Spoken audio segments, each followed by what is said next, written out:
Assalamualaikum warahmatullahi wabarakatuh. Nama saya Raffi Musika Syakban dari 12 IPS 2 ingin mempresentasikan konflik di Asia Timur, khususnya konflik Tiongkok. Pertama ada latar belakang. Latar belakang terjadinya konflik di Tiongkok itu ada dua negara adidaya yang sedang mencari aliansi untuk penyebaran ideologis atau demokrasi liberal dan Uni Soviet. Cina menjadi negara yang berpotensi besar sebagai target perluasan pengaruh ideologi dari kedua negara dan juga berperan sebagai kekuatan sentral dan ideologi. Mao Zedong, pemimpin PKC, mempromosikan RRC dengan ideologi komunis. Keterlibatan RRC dalam kemunculan PD berawal saat naiknya Mao Zedong dalam kepemimpinan Cina menimbulkan efek yang signifikan dalam praktik politik pertimbangan kekuatan antara dua negara adidaya. Pengaruh dari sosok Mao Zedong yang sangat signifikan baik terhadap negara Cina dan negara lainnya. Strategi aliansi yang diterapkan Uni Soviet dengan menggandeng RRC 1950 sampai 1959 menjadi salah satu faktor penyebab kemunculan poros Barat Timur dalam PD. Sebab terjadinya Kuomintang atau Partai Nasionalis Tiongkok adalah partai politik tertua dalam sejarah modern Tiongkok. Partai ini didirikan oleh Sun Yat-sen dengan tujuan revolusi melawan Kekaisaran Qing dan mendirikan Republik Tiongkok demi adanya pembaruan di Tiongkok.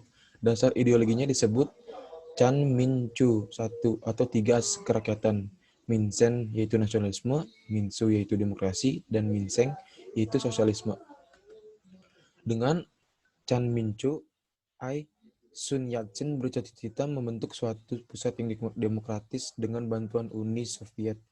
Dia bersekutu dengan Partai Komunis Cina atau PKC. Setelah Sun Yat meninggal pada 1925, penerus Chiang Kai-shek berhasil menguasai sebagian besar Cina.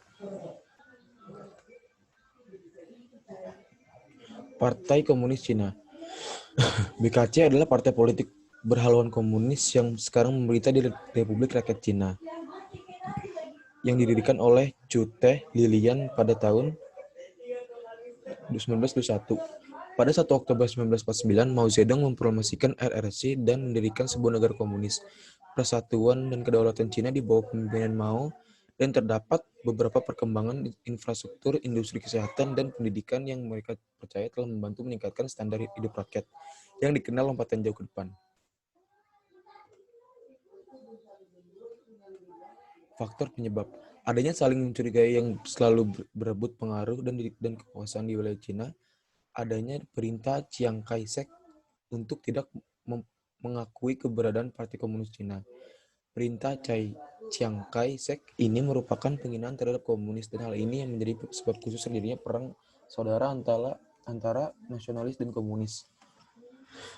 Kronologi Perang fase 1, yaitu terjadi pada tahun 1927 dan 1936. Masalah utama PKC saat hendak memulai perjuangan bersenjata adalah mereka tidak memiliki jumlah simpatisan sebanyak yang dimiliki KMT. Sebagai solusinya, PKC di bawah pimpinan Mao Zedong atau Mao Zedong memobilisasi kaum petani dan pekerja di Provinsi Hunan untuk melakukan pemberontakan pada musim gugur 1927. Pemberontakan tersebut berhasil ditumpas oleh pasukan KMT, namun hal tersebut tidak lantas membuat PKC patah arang untuk menarik minat para petani agar mau direkrut menjadi anggota PKC.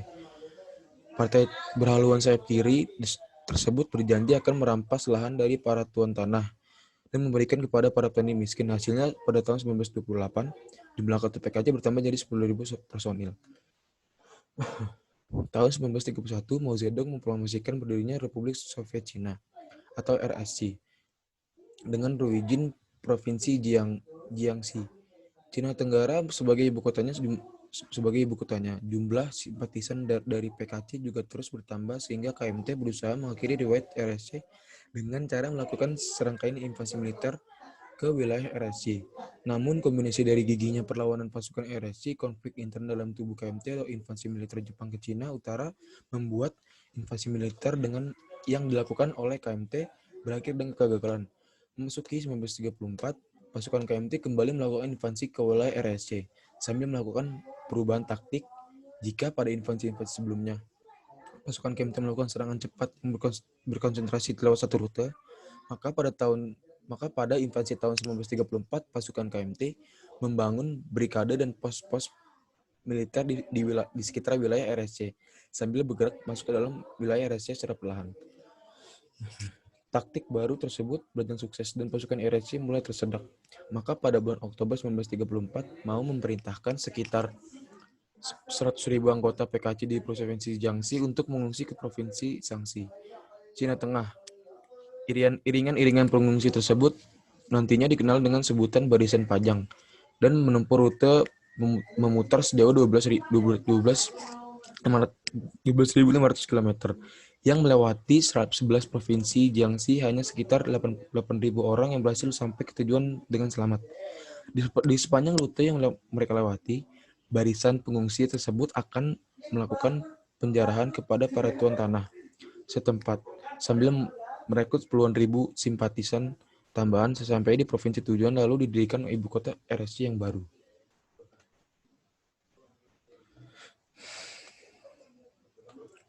Perang fase 2 itu terjadi pada tahun 1937 sampai 1945. September 1931, pasukan Jepang berhasil mencaplok daerah Manchuria, Cina Timur Selatan. Jatuhnya Manchuria ke tangan Jepang merupakan pukulan hebat bagi negara Republik Cina atau KMT. Karena Manchuria merupakan daerah yang potensi perkembangan industri yang amat besar. Kendati demikian, Chiang selaku pimpinan KMT dan Republik Cina masih bersikeras untuk menjadikan perang melawan PKC atau RSC sebagai prioritas utama. Menurut Chiang, negara Cina yang masih dalam kondisi terpecah tidak akan cukup kuat untuk mengalahkan militer Jepang pada saat itu. British itu merupakan negara adidaya di kawasan Asia Pasifik. Sikap Chiang tersebut pada gilirannya mengundang rasa tidak suka dari sejumlah tentara Republik Cina yang kemungkinan nekat menyandra Chiang di kediamannya sendiri pada tahun 1936. Sesudahnya disandra dalam beberapa hari, Chiang akhirnya setuju untuk melanjutkan perang melawan PKC atau mengajak PKC untuk bersama-sama memerangi pasukan Jepang. Persekutuan antara KMT dan PKC tersebut lantas dikenal dengan sebutan Front Bersatu Kedua. Walau secara resmi kedua belah pihak sepakat untuk berdamai dan bekerjasama memerangi Jepang, namun dalam realitanya pasukan KMT atau PKC masih kerap terlibat konflik bersenjata untuk memperebutkan daerah-daerah yang sebelum dikuasai Jepang. Puncaknya adalah ketika pada bulan Januari 1941, pasukan KMT melakukan penyerbuan dan penahanan massal kepada pasukan PKC di Provinsi Anhui, Cina Timur. Pasca insiden tersebut, persekutuan resmi yang sudah dirajut oleh KMT dan PKC pun berakhir. Konflik fase 3. Sejak bulan Januari 1946, pembicaraan damai antara perwakilan PKC dan KMT sebenarnya sudah dilakukan dengan difasilitasi oleh Amerika Serikat. Namun dalam realitanya pembicaraan damai hanya berhasil menunjang perang sipil untuk sementara waktu. Perang akhirnya benar-benar meletus pada bulan Juli 1946. Pasukan KMT yang berjumlah 1,6 juta personil melancarkan serangan besar-besaran ke wilayah kekuasaan PKC.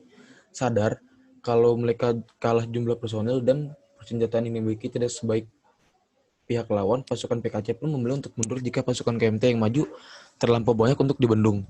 Di satu sisi, taktik tersebut membuat jumlah korban tewas di pihak PKC tidak terlampau banyak. Namun di sisi lain, taktik tersebut membuat pasukan KMT bisa melakukan wilayah-wilayah kekuasaan PKC dengan mudah.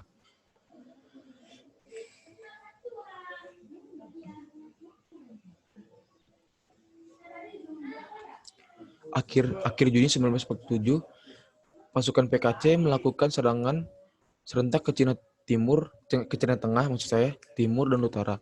Tahun berganti. KMT berusaha melakukan reformasi internal untuk memperkuat dirinya. Namun, reformasi tersebut gagal terlaksana dengan baik sebagai akibat dari maraknya aktivitas korupsi pegawai KMT dan memburuknya kondisi militer MKT. Di Manchuria serta Cina Utara, krisis yang menimpa KMT tidak disia-siakan oleh PKC. Bulan Januari 1949, kota Beiping yang sekarang bernama Beijing berhasil direbut oleh pasukan PKC. Rentetan keberhasilan tersebut lantas dimanfaatkan oleh Mao Zedong untuk memproklamasikan berdirinya Republik Rakyat Cina. atau RRC pada tanggal 1 Oktober 1949 dengan Beiping sebagai ibu kotanya. Semakin runyamnya kondisi di medan konflik memaksa KMT beberapa kali memindahkan pusat pemerintahannya. Semakin lama, lokasi dari pusat pemerintahan KMT yang masih tersisa akhirnya mengusik Pulau Taiwan atau Formosa yang terletak di sebelah tenggara Cina Selatan. Upaya pasukan RRC untuk merebut pulau tersebut gagal terwujud setelah pergerakan mereka berhasil dibendung oleh sisa-sisa pasukan KMT di Pulau Keomai yang terletak di antara Cina Daratan dan Pulau Taiwan. Pasukan PKC akhirnya memilih untuk melanjutkan penaklukannya ke pulau-pulau lain di daerah Cina Selatan. Penyelesaian perpecahan Cina dan Uni Soviet periode setelah 1956 ditandai dengan kemunduran serius bagi Uni Soviet, terutama pecahnya aliansi Cina dan Uni Soviet yang dimulai dengan Mao Tse-tung pada tahun 1996 menganggap pembinaan Uni Soviet yang baru sebagai pemula yang dangkal. Mao Tse-tung juga menuduhnya telah kehilangan sisi revolusioner. Sementara itu, Khrushchev yang merasa terganggu atas sikap Mao yang anti perang nuklir tersebut, pemimpin Cina menyebut pembinaan Cina sebagai orang yang gila tahta. Setelah Stalin wafat pada 1955, hubungan Uni Soviet dan RRC merenggang. Hal ini terjadi karena Uni Soviet di bawah Khrushchev bersikap terlalu lunak dan kompromi terhadap Amerika Serikat. Sikap Khrushchev tersebut oleh Mao Zedong dianggap sebagai pengkhianatan terhadap revolusi komunisme internasional. Pertentangan memuncak ketika terjadi sengketa perbatasan antara dua negara komunis tersebut. Terima kasih. Wassalamualaikum warahmatullahi wabarakatuh.